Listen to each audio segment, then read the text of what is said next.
and it's based on the 1987 NFL players' strike. Keanu Reeves plays quarterback Shane Falco. Well, Reeves met with one of our resident quarterbacks, Sean Salisbury, in New York's Central Park to show us exactly what he learned in preparing for his role.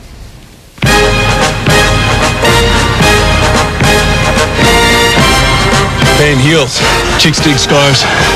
Glory lasts forever. I remember one time we were shooting and I watched Dan Marino on a tape, and I really liked his attack on his cadence, right? 180! 180! Hot, hot! Yeah. You know, he does it really hot. Set hot! Hot! And my center had never heard that from me. And everybody was like, and they just all jumped off, and the take was ruined and everything. And Pete, who was my center, was just like, what are you doing, man? To prepare for his role as quarterback in the movie The Replacements, Keanu Reeves studied film of the all-time greats, read Joe Montana's quarterbacking Bible, and most important, trained with former NFL quarterbacks Bob Galliano and T.J. Rubley. And after a 3-week pre-shoot training camp, he was transformed from movie star to quarterback, Hollywood style. Football. We put him through as if he were a football player. A lot of the things we went through in training camp in the NFL, we put him through. I started actually with Bob Galliano, was my first coach, and that's all we did. You know, we came just like you and I are standing here. Right. I think he played this game before. You and I were standing here, and he just started with that. He was just started with mechanics, trying to come through. So he did the warm-up drills that every quarterback from high school on up to get that rotation, to get you to turn and use your body. Back and and I always used to do this when I'd go. Pat. I love patting the ball. You watch Marino, man. And That's he's why. like, Bob's always, and TJ said the same thing. Don't pat the ball. Day in and day out, I said, you don't need to pat it. Quit patting it. You know, just go ahead and cut it loose. You know what's interesting as a new quarterback, too, is that a lot of times they hit their final step getting all spread out. I mean, you did a good job in watching the movie and watching here of keeping your body weight underneath you. They talked to you a lot about that? Yeah, a lot of that. Bob Galliano, who was an older style quarterback. Former run and shoot guy. Yep. He had such quick feet. He's saying big first step, say it's 5, big first, travel second, third, 4, 5. Right. Keep it short. Big 3 and get the 2 underneath you. 2 underneath you, collect your center, you know, look over, you know, transfer the weight, aim, and shoot, you know. The footwork was awesome. When I first went out and watched him, I thought, we all looked at each other like, how does this guy move so well? He moved like a professional athlete. His footwork was that quick. They had to slow him down, actually. Take me through, for instance, the first time you came to the line of scrimmage. Obviously they're saying head looking at the secondary. Walk me through what you thought about when you broke the huddle. TJ talked about fields of vision. Right. A lot of what was going on was he compartmentalized a lot of fields of vision. So as you broke the huddle, you're coming out, he was going go wide. Locate things. Locate, you know, look at the score, time on the clock, look at your clock, how much your play clock's got. You know, as you're coming up, everyone's coming in, and then narrow your field of vision down. And he's also talked about when you walk. Because I used to be like, coming out of the huddle, I'd sometimes like, he's like, man, you're a cowboy, man. You're a rock star. You don't have to worry. Yeah. You got time, man. Okay, I want you to do while you're doing this. I want you to also take me through a cadence on 2, okay? Okay. On 2. So I'm going under center thing. Now your hands, you spread. Right. Got to keep the spread. You don't want to have your hand in here. Guy will crush you in there. You want to keep that open. 5, goal 44! Now, I tended to go offside and then to your right and then to your left? I went right, left, being a lefty. Okay. Blue 82! So I got some motion in there. Throw a little leg out. Maybe a little look. Right? Goal 44! Hot! There you go. Sling me one. A little hot. If you really look into his eyes, he's a quarterback. I mean, he's out there playing. His mannerisms are a quarterback. To me, I really enjoyed that. I enjoyed playing that game like that. You know, I enjoyed the systems and enjoyed being responsible for that. And there's nothing like getting the ball there. Spoken like a quarterback. Chris and I back to tie up any loose ends in just a moment. Keanu Reeves is back on the big screen for the first time since The Matrix. His latest film is not set in the future like The Matrix, but in the distant past, 1987. Do you remember that far back? That's the year the NFL players went on strike, and they were replaced by the replacements. Here's a preview of the replacements and a one-on-one interview with Keanu Reeves. Football. The arm's pretty good. It's not bad. How was it after like 60 passes in an hour? You know, I'm a maniac. I like throwing the ball. I would always be throwing the ball. You'll see this, and then now that's where you want to pull up. There you go.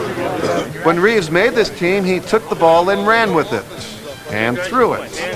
He spent 5 months working with former quarterbacks like T.J. Rubley. His first and only goal, to look like a pro. I went from terrible to good. Put that in yards. How far could you throw? And how many yards? I could throw a pretty consistent 30 yards in. You know, I'd do like 80% of my passes in a play. Really? Outside of that, it dropped off. And I could throw, you know, 45, 50. Ready! Mark! Goal 44! Goal 44! Hut!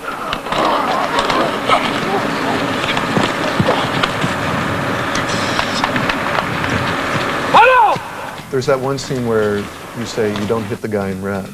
What was it like on the field? Was it you don't hit Mr. Reeves, or was it supposed to be a rule? Like they didn't quite call me Mr. Reeves. Actually, it was cool. All the guys called me Shane. A couple guys called me Shane, but that was fun. No, everyone was really cool about not hitting the actor. Because I'm an actor, you know, and it's a serious game. And any time, I mean, I had to have some contact. And the times where I asked to have more contact, everyone was like, "You don't want that. You don't want it.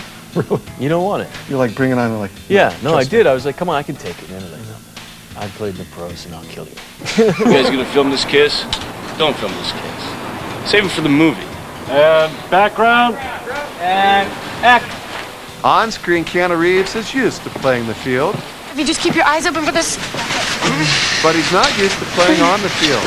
At least the one that's home to the Baltimore Ravens. I wish I could say something that was classy and inspirational, but that just wouldn't be our style. Keanu and team were given the rare chance to shoot during the halftime of a Ravens exhibition game. They had 9.5 minutes to make or break a few key plays, live in front of 65,000 screaming fans. That scene where you go in the exhibition game for the Ravens, how cool was that? Even for an actor who's done a lot of great things, to walk in there. It was pretty special. It was special. I mean, you know what was also fun was not only being in that situation, it was fun watching all the other players get hyped up. Everyone was just getting like, whoo! You know, everyone was like, whoo! You know, and then to execute. And everyone, I mean, we hit every play. Everyone hit every play. We did, I think, 8 or 9 plays, and we hit every one of them. So were you nervous? I was really nervous, but I wanted to execute. And it's one of those things that even, you know, and it reminded me of doing action pictures where you have such a huge setup to something that you only have one chance to execute. And I really enjoy that. I like that part. On 3. Everyone move left. He may not score an Academy Award, but Keanu Reeves could have an excellent chance at Rookie of the Year in the replacement. What do you do here, John? You go for it, Pat. You have to. But Falco's been shut down by this defense all afternoon. All it takes is one big play to get him back in the ballgame. And here goes Falco. Falco scores! No, I'm sorry. If you want, yeah, sure. Wait, let's also toss in some former strippers as cheerleaders and give them a nice boss. Is lap dancing a style? If there's a message to this motion picture, it's that exotic dancers everywhere can forge careers as cheerleaders. And we have you to thank for that. I think the message is that, you know, you can do anything. You can believe in yourself. Right. Mix in liberal doses of goofy humor, I'm okay. a lot of screaming, and you have the replacements. I wish I could say something that was classy and inspirational, but that just wouldn't be our style. It's about a guy who gets a second chance. What would you go back and change in your own life if you could? One thing.